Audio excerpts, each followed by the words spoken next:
ইব্রাহিমপুর ইউনিয়নে নারীকে মারধরের ঘটনায় ওহিদ রানীর নামে মিথ্যা মামলা ও সংবাদ প্রচার করায় এলাকাবাসীর ক্ষোভ।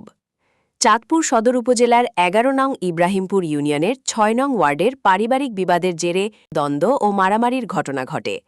এ ঘটনাকে কেন্দ্র করে সাবেক ইউপি সদস্য মরহুম আমান রাড়ির ছেলে ওহিদ রাড়িকে জড়িয়ে মিথ্যা মামলা ও সংবাদ প্রচার করায় এলাকাবাসী ক্ষোভ প্রকাশ করেছেন।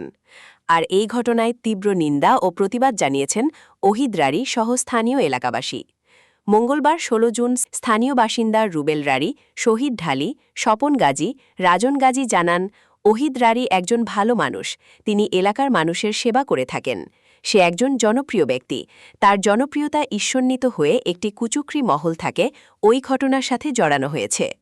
৬ নং ওয়ার্ড বিএনপির সভাপতি খলিল গাজী জানান, আমি যতটুক জানতে পেরেছি, রাজীব ও তার স্ত্রীর মধ্যে ঝগড়া এবং মারামারির ঘটনা ঘটলে স্থানীয় একজন বিষয়টি মীমাংসার জন্য ওহিদ রাড়িকে ডেকে নিয়ে আসেন। তিনি মারামারির সঙ্গে জড়িত ছিলেন না। গন্ডগোল করার পরিপ্রেক্ষিতে বজু খায়, বজু ভাই আমার সেক্রেটারি ওনায় ওহিদের ডাকিয়ে আনছে।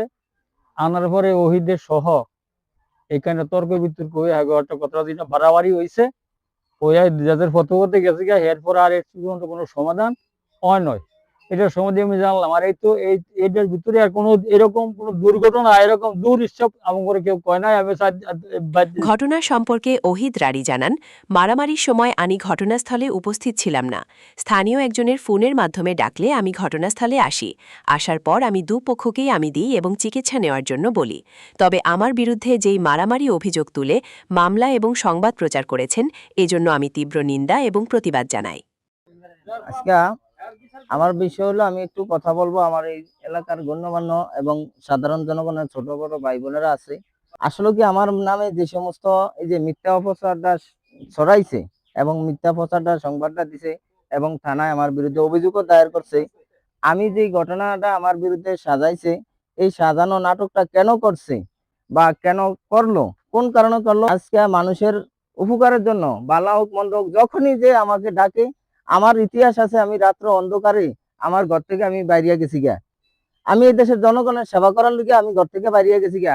অথচ আমার ঘরের পরিবারও আমার কথা বলতে পারে না যে আমি কোন সময় আমি ঘর থেকে উঠে গেছি গা। যারা আমার বিরুদ্ধে এই মিথ্যা প্রচার শুরু করছে, ছড়াইছে, আমি এটার প্রতিবাদ এবং নিন্দা জানাই।